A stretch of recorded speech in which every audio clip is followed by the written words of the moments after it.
rather than spending half an hour on social media, spend half an hour on that plan of, Yeah. your dream, your wish list, your bucket list.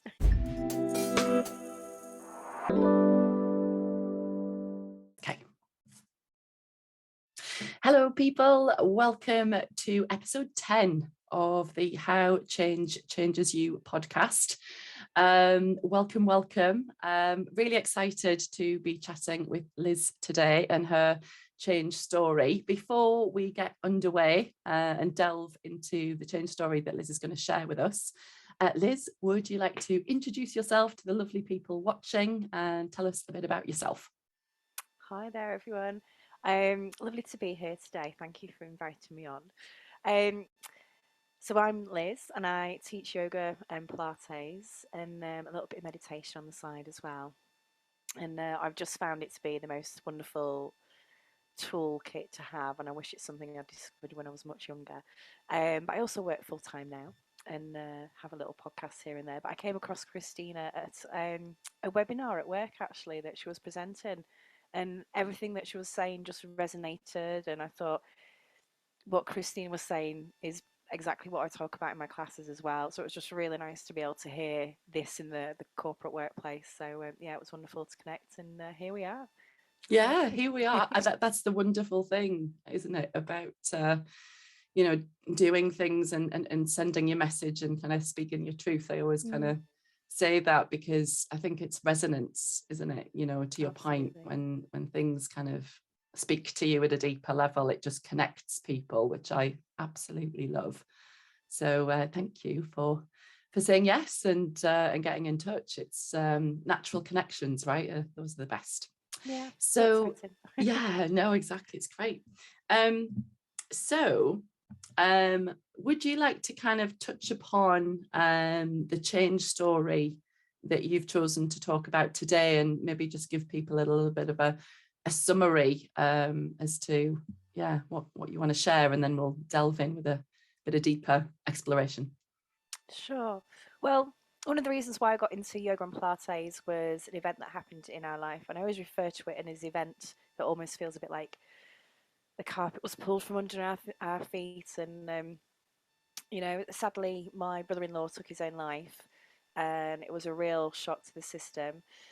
Um, and as much as that was a horrible experience at the time, it's not something I'd wish on anyone. It has been a catalyst for change. It kind of makes you reassess kind of where you're at. Are you truly happy with your lot at this moment in time? And is there anything that you'd like to change? If you only had a short period of time left, what would you change and what would you do? Um, and that coincided with a couple of events at work as well. I had um, a redundancy that came up, and I was actually at risk for about 9 months. So it gave me a long time to sit and mull over what I really wanted to do for the next few years. And having fallen in love with yoga along the way, and just it was such a beautiful thing. It was such a supportive way to be able to get through a challenging time, and that felt like a real sort of change for me, in that I decided I wanted to go full-time self-employed at one point. So yeah, it was fun. Mm, mm. Not without its challenges, but sometimes you have to throw yourself into these things, don't you, and see where you end up and how you respond and Mm. what comes out of that process. So, Mm, yeah. mm, mm. No, thank you, because I know obviously this is a very personal story for you and your Mm. family. And I mean, I can only imagine when someone decides that, you know, that's the route out that they've chosen, that must send shockwaves through It everybody is, that knows yeah. him. Mm, And it's absolutely that. It's a shockwave, and it's. I always described it as this ripple effect. It's just like mm, someone throws a stone into a pond, and then it's not just one ripple. It's a huge impact on a number of people, mm, and it's how you navigate that mm, time as well. It's mm, not an easy time, mm, and mm. you go through all the emotions. Yeah, You really do, and yeah. it's a grief like no other that I've experienced. Mm, And I didn't realize that grief came in like a million different colors as well. mm. And it's, yeah. Yeah, it's such a myriad of emotions. And I think especially when it's a sudden shock, I think, you know, whenever I talk about grief with people, it's such a personal journey. I don't think anyone's journey of grief is the same as anybody else's. It's so deeply Absolutely. personal to you, Mm. and how you process those emotions, right? Because there's so many of them.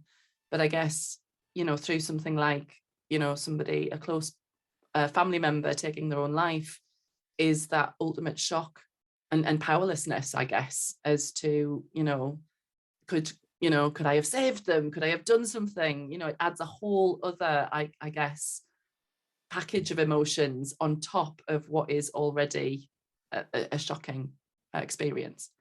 Yeah, yeah, absolutely. And like you say, it's grief is such a personal thing, and even if you're impacted by that same person, each person who's suffering that loss is experiencing that grief in a very different way. Mm, And I certainly felt the impact of my husband and mm, his mum, mm, and I mm, felt like I suddenly went into this protection mode to try and support them and help them how best I could.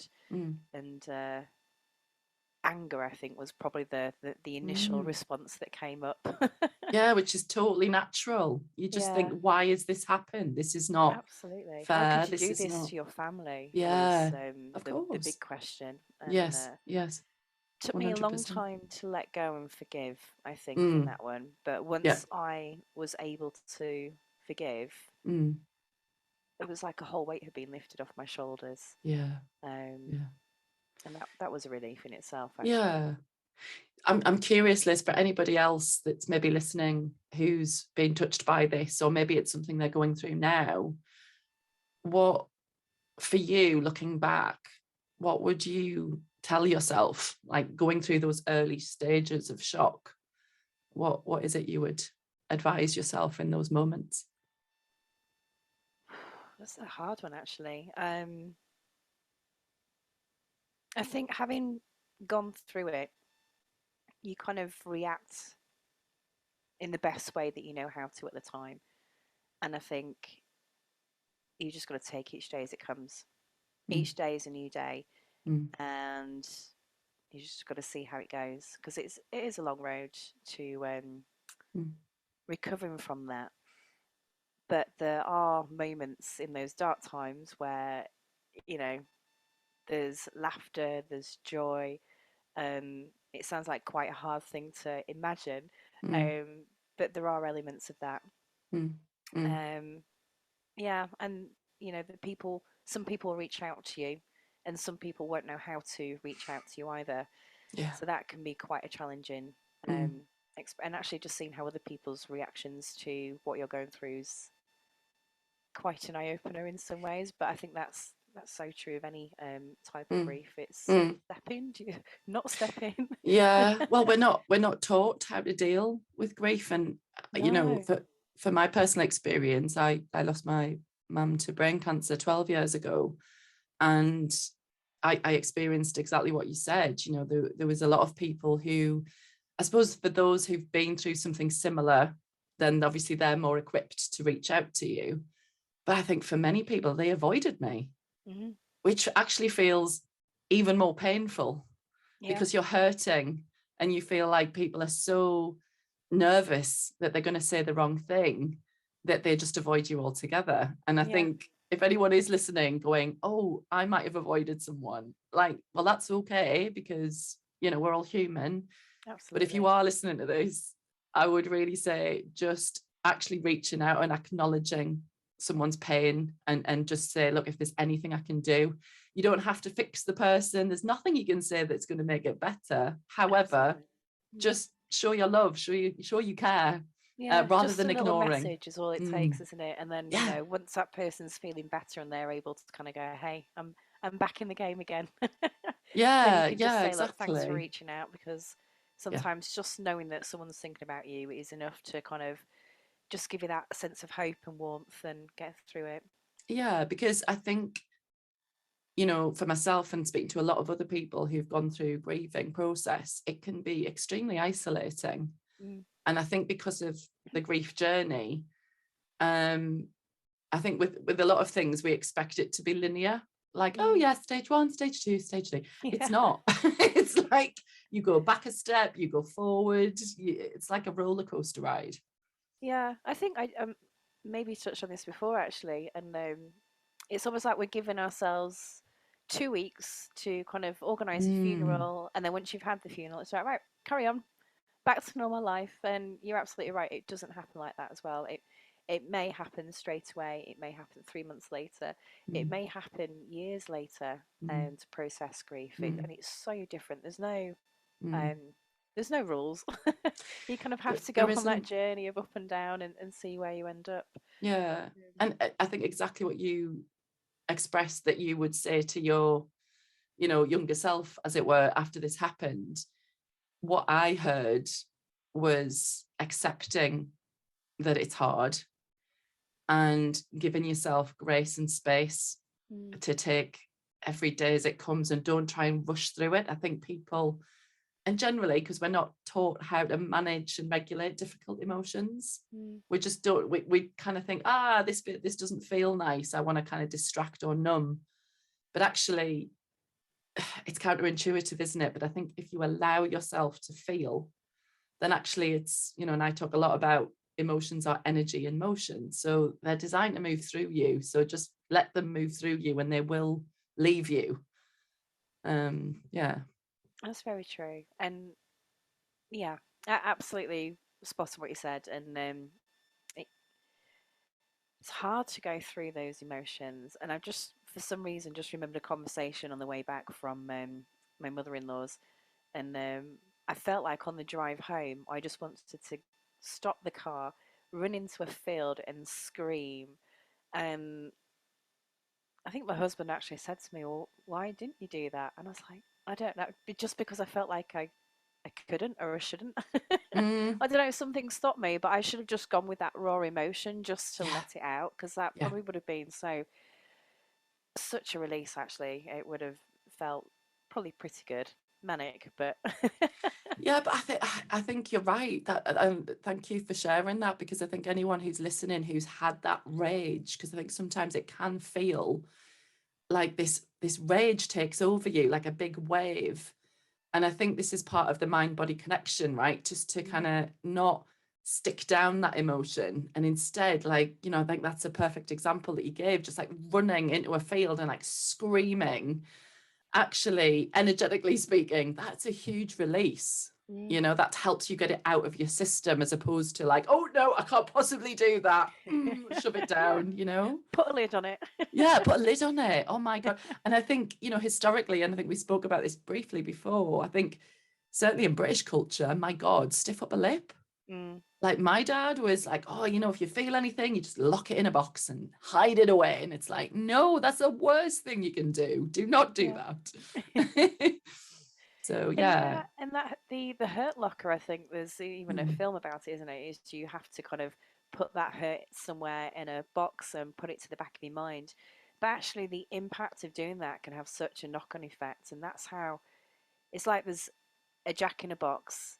It's itching to get out, and if you don't let it out, it will come out in different forms. yeah. And our body will do stuff without us even realizing. I actually Yeah. went to the dentist probably about 3 months after it happened, and the dentist said to me, "Have you been through a period of stress recently?" So I kind of laughed and went, "Yeah, just a little." And I said, "Why?" He says, "Your gums are really inflamed." Hmm.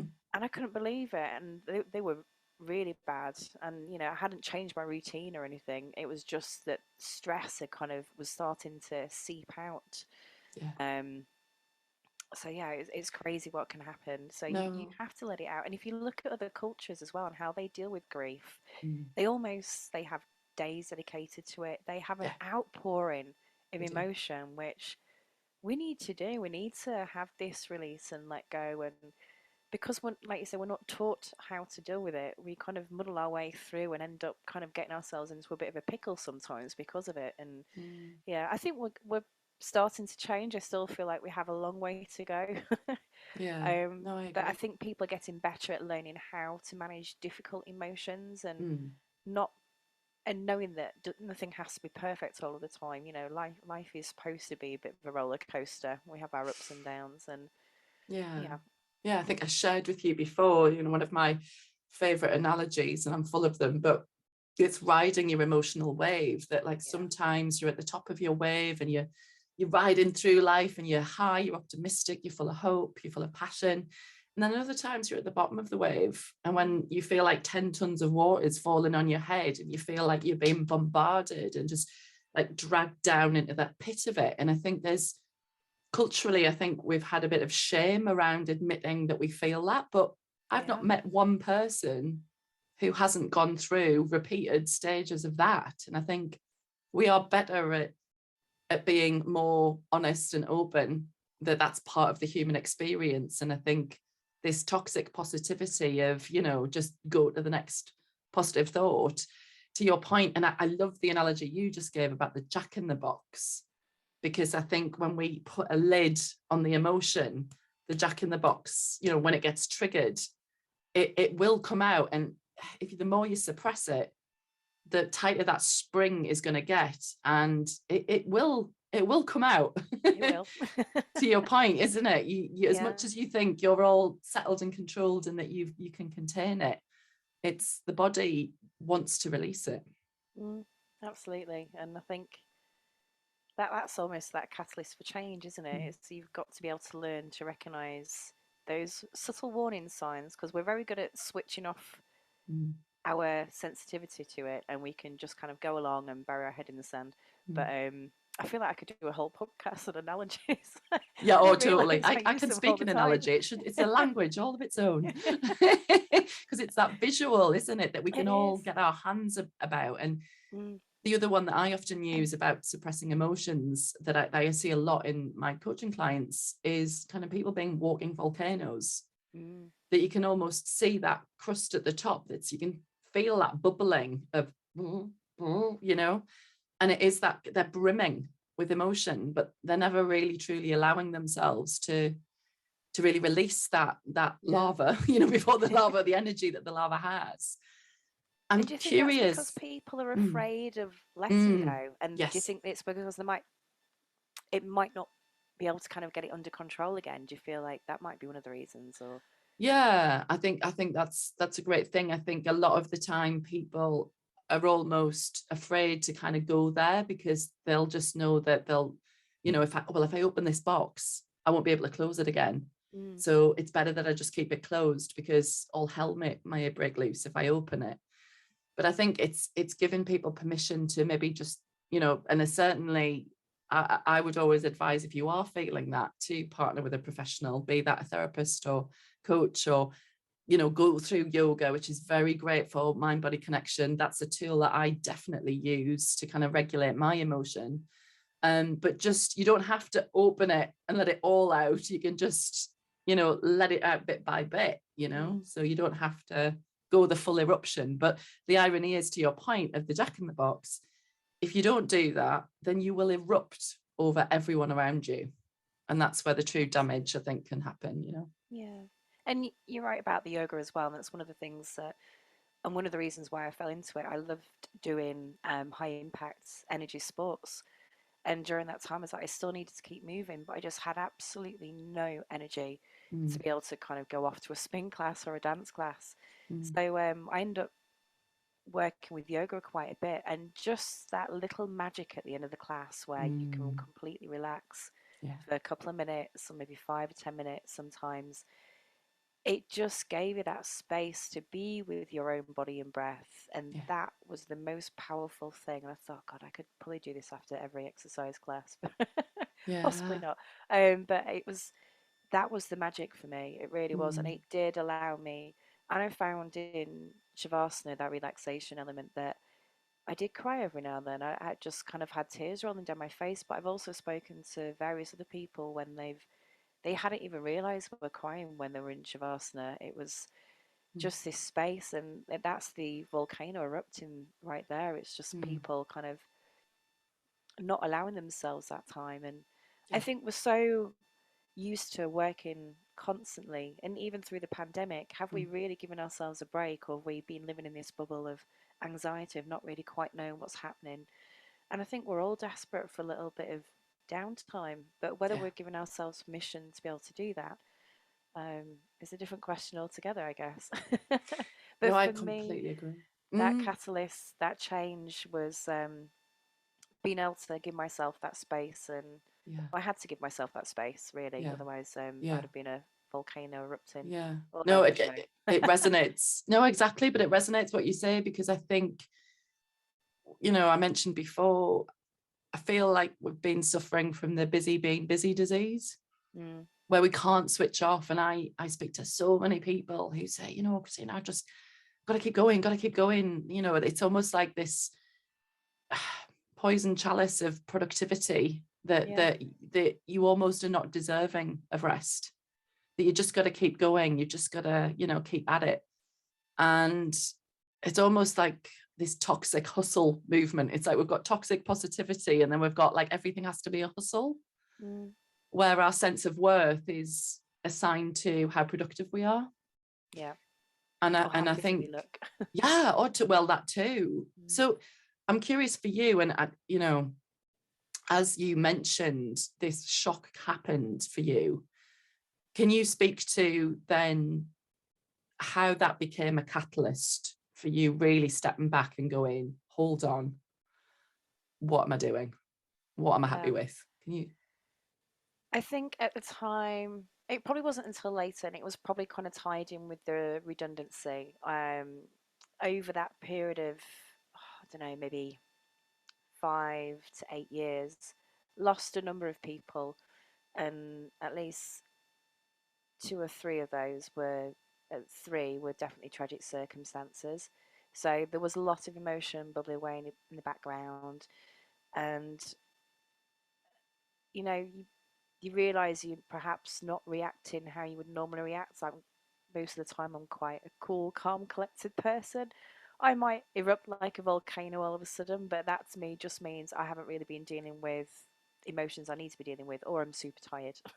Mm, And it was possibly maybe 4 years afterwards that I started to notice this, and it might just be, yeah, a build-up of emotions, combined with a number of other things, which aren't really huge things, but together it takes its toll. And then I think with the redundancy that was on the horizon, I just thought, "Oh, I want to have a complete break, do something completely different.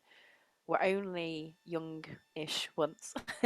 You only have this one life, and mm, do you want to sit behind a desk for 20 years and regret not trying something? Because I know certainly in my 20s, when I was at work, we'd be dreaming about all the things we could do if you won the lottery. But, mm, the chances of that happening are pretty slim. So you have to kind of find your own way.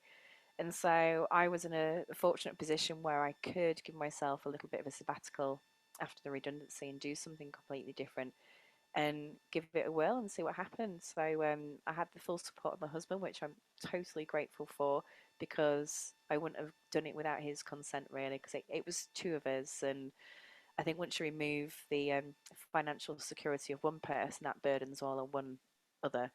Um, so I tried it, absolutely loved it, and then went full time self employed January 2019. So most businesses fail within that first year. Um, I managed to kind of get to where I wanted to be and feel comfortable that I'd had enough grounding to kind of continue. And then the pandemic happened, which was challenging.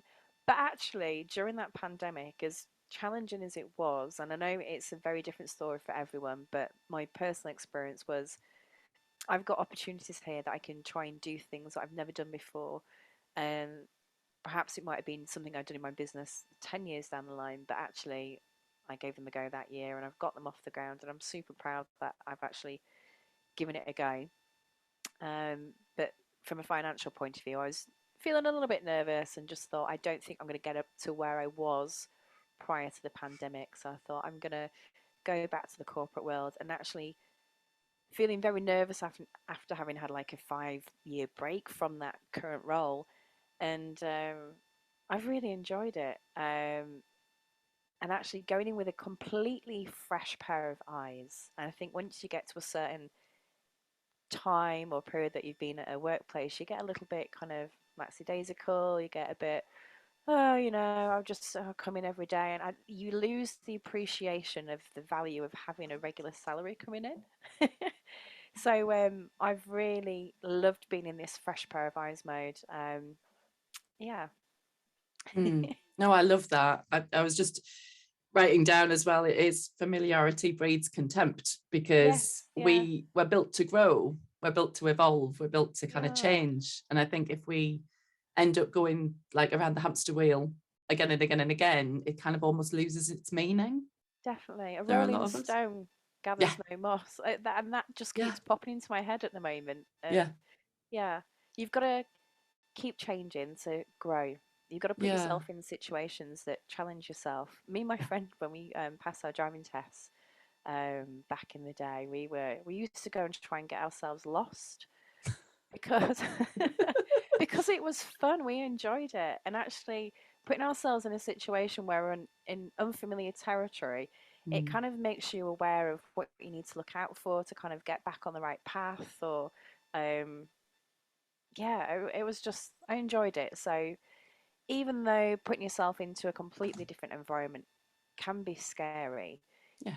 sometimes our mind plays tricks on us and makes us fear the change rather than Mm, just kind of going, okay, I can do this. mm, I got on a flight on my own and got to Greece for a friend's wedding one day, and I'd been in conversations with the hotel about my arrival, when I was going to arrive, and then when I got there, it turned out it was a completely different hotel. So I don't know how both of us had like miscommunicated this whole thing. Anyway, and I only realised this when I got to the other side and got to the airport, and I just thought, you're right, Liz. You can handle this. You put yourself in a situation and just breathe for a moment and mm, think about what you would do. mm, And the problem was resolved in 5 minutes. It was mm, absolutely fine. But mm, yeah, our mind plays tricks on us. mm. No, it so does. And when you shared that with me, what came up was, I think it's a muscle to be exercised.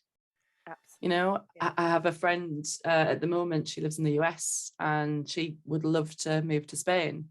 And we actually met in Morocco. So we met on this retreat. Fantastic. And obviously the pandemic's happened and we both love travel. That's what kind of brought us together. And I said, you know what you're suffering from? Travel atrophy. It's like that when your muscle atrophies, right? It's weakened, it's stopped being Yeah. used. And I think I love what you said, because sometimes if you I think that's where the phrase comes from, do something every day that scares you, Mm, because then that gives you that childlike wonder, that kind of, oh, plot twist, or oh, yeah. how am I going to navigate this? Because we're not designed to just see the same things over and over, because I think Mm, that is the epitome of stagnation. And I mean, a lot of people contact me for coaching feeling this stagnation, and they maybe haven't realized that they've just become very stuck in their lives because they're no longer exercising that muscle mm, of implementing something new and learning something new to kind of keep themselves a bit more, you know, I suppose that in a way, that healthy agitation, if that makes sense. absolutely. Yeah. Healthy agitation, that's a Yeah. funny phrase. I'm gonna have to quote you on that later. Yeah. But for you, you said before that the way that you navigated this emotional upset and this catalyst, can you speak a little bit more to how yoga specifically kind of helped you with that mind body connection, and how you see that for those of maybe people who are listening who've never tried yoga and maybe don't really know much about it? What can you tell people? um, Sometimes it feels like a coming home. I love It that. really does. It's a lot of the time we spend so much time in our heads and we feel disconnected from the heart and the body. Um, Whenever you do an exercise class, you might hear the word proprioception. It's knowing where your hand or your foot is in sort of space and just being aware of what it's doing there. Um, and it's kind of the same with yoga. It's about connecting the mind, body, and the breath, and just simple things like breathing. Like a lot of the time we spend breathing with the top third of our lungs, and it's only until you suddenly start and stop and go, right, let's just take a few moments to breathe and really breathe, like maybe just take your hands onto your lungs and feel the ribs expanding. Mm, You suddenly that automatically calms you down because it stimulates the parasympathetic nervous system and it decreases your blood pressure and your heart rate, and you automatically feel like you're in control. because what happens when we feel anxious is we get that fight or flight kick in. It mm, increases your blood pressure, and it's like it's that innate response. We don't often have to be in a fight or flight situation these days. Unfortunately, there is a situation over in the Ukraine where that is very much happening, and I can't imagine mm, living in that scenario at mm, all. mm, So unfortunately, there are those instances where we have to run for our lives, but for the majority of us, we don't. But it's just that response is there, and because we don't run into a field and scream and let it out. It has an adverse effect on the body. So just being able to move and breathe, as simple as it sounds, is probably one of the most effective tools that anyone can have. And even if you're in a situation that suddenly makes you feel stressed, maybe someone's cut you up in front of you in the car, mm, breathe. mm. Because if you start to panic, you're going to take shorter breaths and you lose that element of control. So your breath is going to give you that element of control. It's Yeah, a hard one because I know sometimes the panic can take over yeah, and it's easier said than done. But if you practice that, it becomes an innate response eventually as well. It's like if you did martial arts, you will practice certain moves all the time, you will practice your blocks 1,000 times over. But there'll be that one time in your life where you have to engage that response and it will come to you immediately. mm, Um, and it does work. So yeah, I highly recommend it. If you've never tried it before, there's so many great apps out there. There's YouTube channels, mm, there's Headspace that can mm, give you those tools. And with anything, it's trying to find that person or that voice that just connects with you, and it's making it convenient for you as well. If you have to go out of your way to do something, then it becomes more of a chore. yeah, Whereas if you find your own space and your own time, mm, mm, so yeah, yoga was just this magic thing, and I never thought it would be possible to fall in love with something that's not tangible. mm. But yeah, it was just magical, and Yeah, continues to be magical as well. yeah. Well, that's so lovely. And thank you for describing it so beautifully as well, because it Thank you. resonated with me. And I think exactly what you said earlier about, you go to the dentist and him saying your gums are inflamed. I think if we are constantly living in our heads and we're Mm, disconnecting from our body, you know, I wonder when we are constantly living in that hyper aware, hyper vigilant state of trying to control everything mm, and not releasing that heavier energy, then go figure, where's that energy going to go? And it, to your point, when we're in fight or flight, then hormonally we're secreting a lot of the stress hormone cortisol, and absolutely. repeated, we're not, it's there to make us act, isn't it, to kind of Mm, get that blood to your extremities so you can run to save your life. That's our survival instinct. We're not designed to constantly live in that state. And I think, I've read something very recently about kind of animals after they've been chased, that they'll shake to kind of almost get that energy, mm, residual energy off them, out of them. And I think I personally, and right now, actually, something that you said about, you know, before having, doing exercises that were high intensity, I love a good spin class. I, love kind of weights and that kind of thing. But at the moment, for me, because I'm, caring for my elderly father and he's in hospital. And so I'm going in hospital every day. My energy levels are way down than what they used to be. And that frustrates me. But I know, and exactly what you've just said, the one thing I'm doing is vinyasa yoga, mm, 3 times a week, and just saying, you know what, I'm gonna invest in restorative practice where there is some movement, but then there's calm and there's space. And I know that that's just where I need to be right now. yeah, absolutely. And it's great that you can recognize exactly what it is you need and to pick from that toolbox and go, right, that's what I'm going to work with right now. That's going to nurture me so I Mhm. can nurture others that need it as well. Yeah, yeah, no, exactly. So yeah, and I suppose I'm sharing that very personally because I think for anybody else who is listening to this who may be feeling exhausted, I want to reassure people that high emotions, be it grief, or I mean, I'm kind of, I suppose, grieving who my dad used to be because he's very confused at the moment. And I'm almost pre-grieving because I know what's coming at some point, whenever that will be.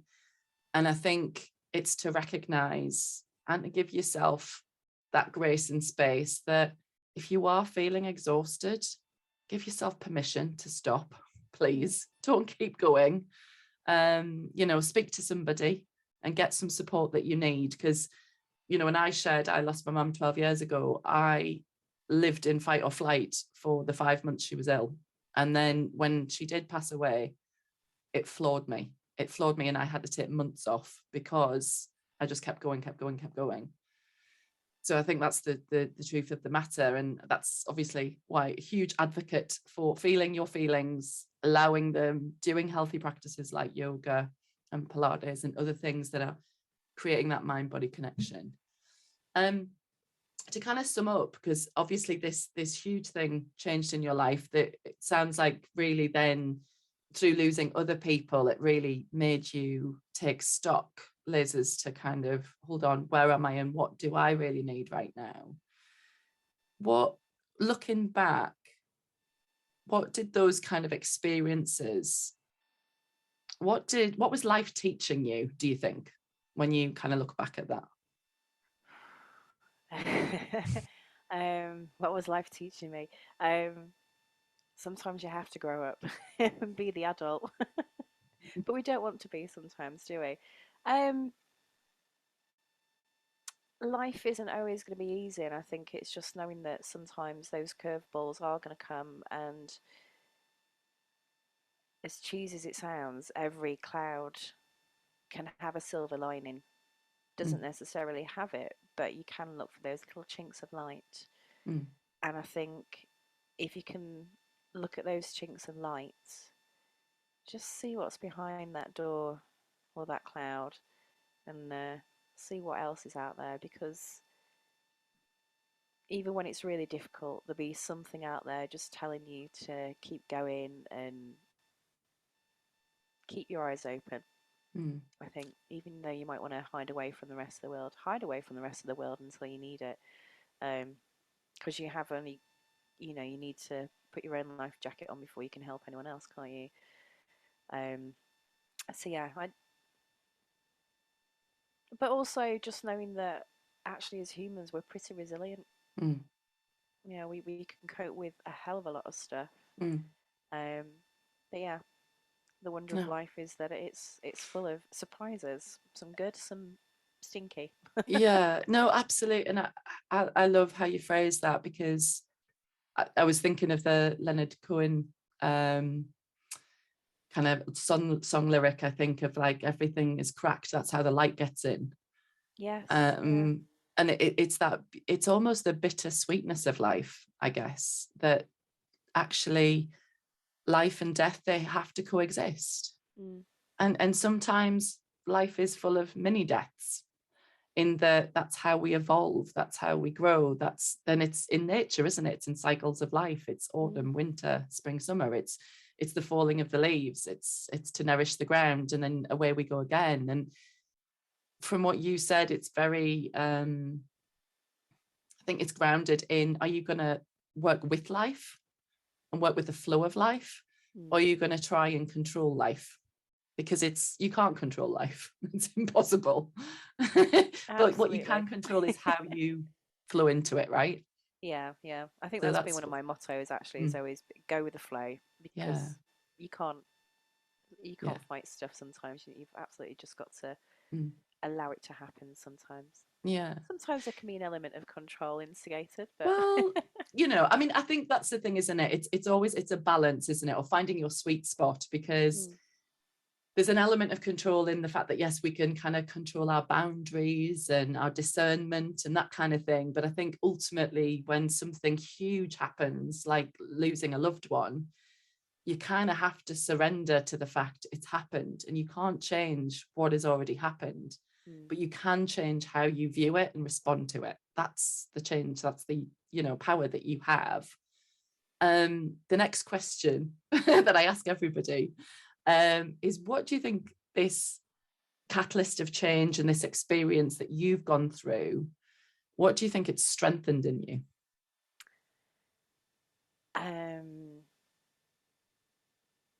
It's a funny one, because actually at the time you don't always feel like it's something that's strengthened in you. You feel like it's broken you, actually. And it can feel quite a long time to kind of come to a place where you feel like you've got through it.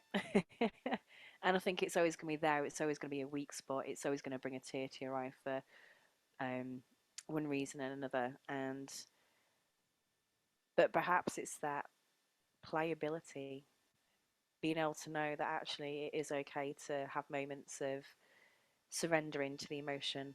And perhaps I think I've actually got better at tuning into listening to those little subtle messages that our bodies tell us and waiting before it turns into a scream. So allowing yourself to kind of stop and rest. And it does get harder the busier you get sometimes, but perhaps just listening a little bit more. Yeah. So it's almost the strengthening of the muscle of awareness. That's what I'm hearing, of kind of knowing, maybe even before the light on the dashboard comes on, that you're like, something maybe feels a bit off. Yeah, definitely. It does, and it's like, what listening is my to that body asking me for? Yeah. To respond to it, I think, because a lot of us, I think, and I see people that are maybe hugely lacking that connection of mind body, and I mean, I just had the analogy of Monty Python, the Knights of Ni, whoever's watched those, of like, oh, it's just a flesh wound and his legs hanging off. To be a flesh wound, yeah. You see, yeah. you know the scene. But I think that there's a lot of people I see that are in this coping mechanism of like, I've just got to keep going. Why?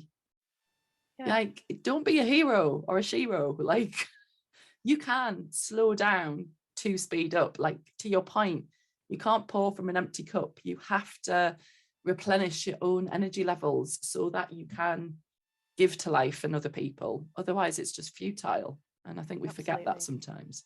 And how many times have you been on holiday and you come up with the most creative ideas and just think, oh, I could do this, I could do that. And then you get back into your routine and you kind of, your mindset goes back to normal almost. So by giving yourself that space to breathe, your mind kind of comes up with some crazy fun stuff to do. Yeah. Oh, 100%, because it's just got more space to kind of, it's almost like when we're children, we're full of this imagination, and then it just gets kind of hammered out of us in adulthood. And I think for a lot of people that I speak to, much like your story, Liz, is to kind of the catalyst for change. It's almost like the universe has smacked you upside the head and gone, wake up. Yeah. Out of our kind of autopilot way of living, I think. Yeah, definitely. You have to. And if you kind of feel like you're stuck in that rut, it's hard to maybe even see a way out of it. So it is good to be able to chat to someone and just say, look, I don't know what to think or what to do or even how to take the next step. So I think even just having a conversation with someone about it can definitely help. And sometimes it might just be an itch we need to scratch through a hobby or having a side hustle or something like that, or even just going on holiday. It might just be that you need a break at that moment in time where everything's got a little bit overwhelming. But I think it is giving yourself permission, but it all starts with awareness, right? You've got to bring awareness to the fact that, hold on, I'm feeling this way, it doesn't feel right. What is my body asking me for? What am I not giving it that it's asking for? Definitely. So my final question for you, Liz, was so we've kind of gone through what life's taught you, right? What this experience has taught you, this catalyst for change, what it's strengthened in you. My last question is then, how has this experience hugely influenced how you view life today, how you show up and live your life? You just gotta go for it, haven't you? Anything that you're dreaming of. I think that there's still that balance element. I think you still have to have your head and your heart. Dream as big as you want. In fact, that's probably one of the other things I've learned as well, is just don't limit your dreams. If you write down your dreams, I've found an exercise over the last couple of years. I've been doing this unconscious writing where you kind of Oh just sit yes, the and flow. write, Yeah, yeah. and Morning that's pages. incredible. Mm. Yeah, and you kind of think, oh God, I haven't got anything to write, and then you put pen to paper, and it just starts to flow, and 45 minutes have passed, and you're thinking, You're well, I still only meant going. to do this Hand for 10 cramp. minutes. Yeah. Yeah. And I think that can allow you to dream as well, and it's a way of being mindful, and it's almost quite meditative as well, actually, once you get into that process, because it just Yeah. gets out of what's in your head onto Mm. paper, and it's almost Mm. a way of letting it all go. Um, I think I've gone off on a tangent there, haven't I, Christina? It's all good. All tangents are welcome. That's the fun of life, though, to allow yourself to go off on tangents. That's Yeah. what I always say. But yeah, no, it's exactly what you said. I think it's how all of this has influenced how you show up today. Mm, That it's almost kind of what I'm hearing, Liz. It's kind of awakened you to actually life is short. So tune in, keep mm, tuning in, keep asking yourself those questions, keep checking in, and follow actually what is true for you. I think a lot of us tend to look at, the comparison of like, oh, I'm behind or I'm ahead or I should be doing this. The shoulding. mm. And I I should have done think, this by X, should have done this yeah, by, Y, and yeah, rip up the rule book. But actually, and a lot of people might have a SWOT analysis, or they might have a mm, business plan. mm, But it's quite good to have something similar for yourself, and it can be quite good fun to kind of go what your goals are for the year ahead, what your wants, wishes, and dreams, yeah, and what do you want to achieve. And I think that's quite nice, and to review that every so often, mm, because you might start something at the beginning of the year, forget all about it, and then three mm, months later, you're like, oh no, actually, I still really want to achieve that, and what have mm, I done to try and put that into action? mm, mm, Um, so yeah, just having a mm. little notebook or a little diary that can help you Yeah. with that as Jot well. those things down. Yeah, no, Mm, it's a great idea. And I think because again, it's something that you feed yourself, that you're doing, that's investing in yourself and allowing you to be with yourself and asking yourself those questions. Because a lot of what I talk about is it's not inside out, it's from the, it's outside in, it's from the inside out, mm, to actually get to know yourself at a deeper level. So actually the life you're living, you're not constantly looking at other people in their lanes. You're focusing on your lane and what's meaningful to you, because it's going to be different definitely. for And it's everybody, right? so hard to not compare yourself to Oh, others, it isn't it? is. It's, Yeah, yeah. we all do it. We all do We it. do, we do. Yeah, yeah. And we kind of have to switch off. And there's different ways of doing that, whether, you limit yourself on social media, Mm, or, rather than spending half an hour on social media, spend half an hour on that plan of, yeah. your dream, your wish list, your bucket list. Yeah, no, absolutely. I think you know, it's making me think one of the really powerful exercises I do with people is to identify your core values, Mm, because everybody's values are so uniquely different. Every single person I've done this with, very, very different. And so it kind of begs the question, what is your definition of success? Because everybody's definition is different, because it's based upon what they truly care about. And I think that kind of gives you that ownership where you're not then comparing. And suddenly you find yourself in this place of, oh no, these are my values, right? Those people are living by their values. That's mm. good. Good for you. These are mine. So it kind of gives you that little bit more space and ownership of what it's important to you. And I think, again, we don't learn these things in school, unfortunately. So it's really kind of reflecting, and to live life and to really, yeah, allow yourself that inner exploration, right, to find out what those things are. Definitely. And that's Um, such a hard exercise to do as well, isn't it? To kind of it like is understand for what your core yourself, values yeah. are, and yeah, but it's a very good one to do. It Definitely recommend absolutely it. is. Yeah. So I'm curious, I might be putting you on the spot here, Liz. So um with everything that you've kind of gone through then, and when you look at kind of, yeah, okay, what life's taught you, what it's strengthened in you, and how that's influenced how you show up today, what would you say your like core values are that kind of lead you at the moment? He's putting me on the spot. It's a very good question. um, I guess so. Actually, going back into the corporate world was a tough decision, I think, in some ways, because you put a lot of effort into setting yourself up as self-employed, and there's blood, sweat, and tears that go into it. So you almost feel like, oh, have I failed if I'm going back down this route? Because that's not where I envisage myself. Um, and I kind of turned it around a little bit and called it my yoga plan phase 2. Nice. And I thought that makes it sound a lot more fun. And actually, what I'm doing is kind of just enabling myself to be able to have the freedom to explore more yoga, because I can never do enough training courses.